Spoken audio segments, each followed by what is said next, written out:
Assalamualaikum warahmatullahi wabarakatuh. Perkenalkan, nama saya Fajar Dwi Kuncoro dari Fakultas Kehutanan Instiper Yogyakarta. NIM 22692, kelas SMA. Baik, di video kali ini saya akan menjelaskan tentang contoh aplikasi penginderaan jauh di kehutanan. Nah, mari kita lanjut ke video. Contoh aplikasi penginderaan jauh di kehutanan.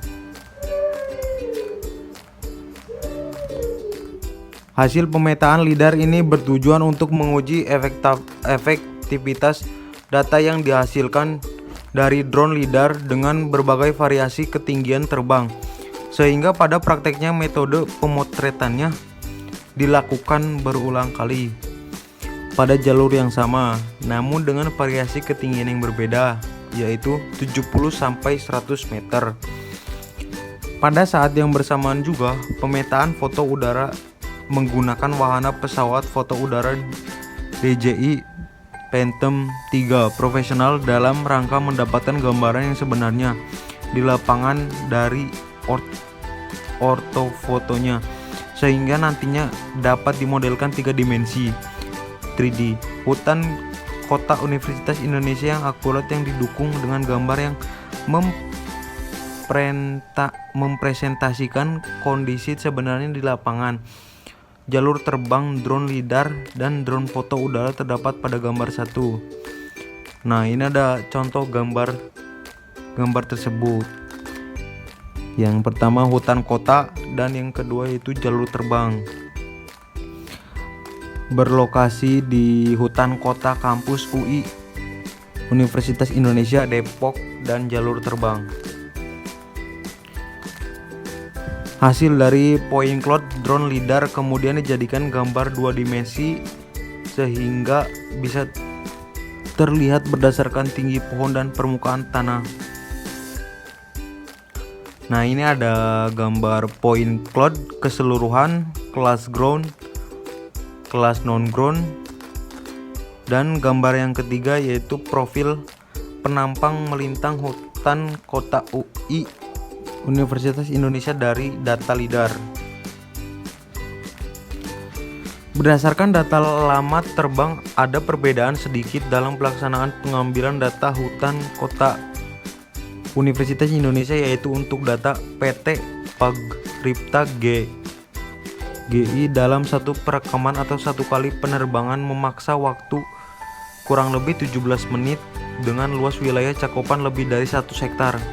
Untuk merekam hutan kota Universitas Indonesia diperlukan 5 kali penerbangan dengan 4 titik yang berbeda, yaitu di asrama Universitas Indonesia, jembatan penghubung Danau Mahoni dan Puspa, Fakultas Ekonomi dan Bisnis, dan Integrate Faculty Club.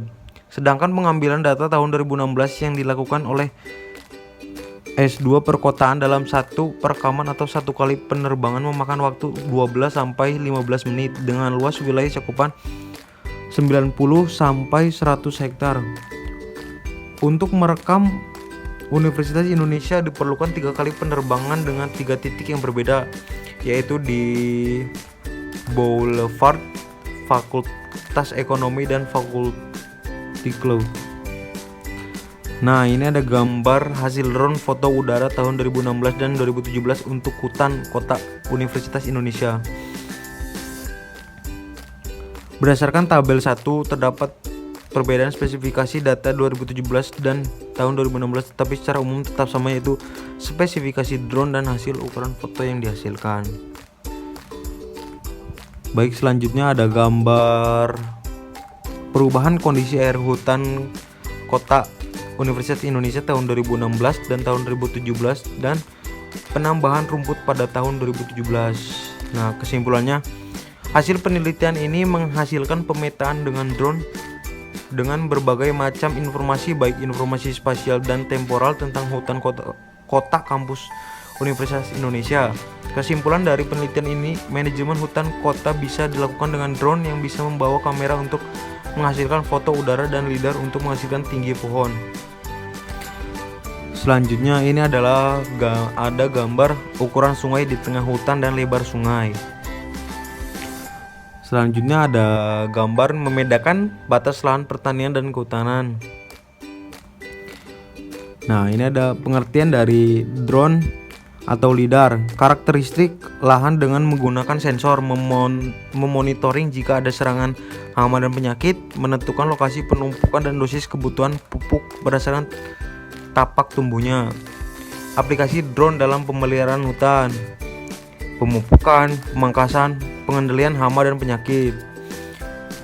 Plan aplikasi, penggunaan aplikasi. Semua sistem terhubung membentuk smart forestry sehingga kegiatan apapun bisa dikendalikan atau dikontrol dengan menggunakan smartphone.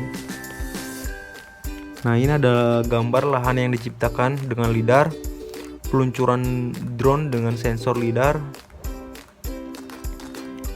Selanjutnya, manfaat lainnya di kehutanan. Bidang kehutanan berkenaan dengan pengelolaan hutan untuk kayu termasuk perencanaan pengambilan hasil kayu, pemantauan penerbangan dan penghutanan kembali, pengelolaan dan pencacahan marga satwa, inventarisasi dan pemanfaatan sumber daya hutan, rekreasi dan pengawasan kebakaran. Kondisi fisik hutan sangat rentan terhadap bahaya kebakaran, maka penggunaan citra infomerah akan sangat membantu dalam monitoring perubahan temperatur secara kontinu sehingga aspek geografis yang cukup memadai sehingga implementasi di lapangan dapat dilakukan dengan sangat mudah dan cepat. Inventarisasi penggunaan lahan dilakukan untuk mengetahui apakah pemetaan lahan yang dilakukan oleh aktivitas manusia sesuai dengan potensi atau daya dukungnya. Penggunaan lahan yang sesuai memperoleh hasil yang baik, tetapi lambat laun hasil yang diperoleh akan menurun sejalan dengan menurunnya potensi dan daya dukung lahan tersebut. Integrasi teknologi penginderaan jauh merupakan salah satu bentuk yang potensial dalam penyusunan arahan fungsi penggunaan lahan. Dasar penggunaan lahan dapat dikembangkan untuk berbagai kepentingan penelitian, perencanaan, dan pengembangan wilayah. Contohnya penggunaan lahan untuk usaha pertanian atau budidaya pemukiman. Baik, sekian video saya tentang contoh aplikasi penginderaan jauh di kehutanan. Mohon maaf jika ada salah kata atau kata yang kurang jelas. Sekian dari saya. Wassalamualaikum warahmatullahi wabarakatuh.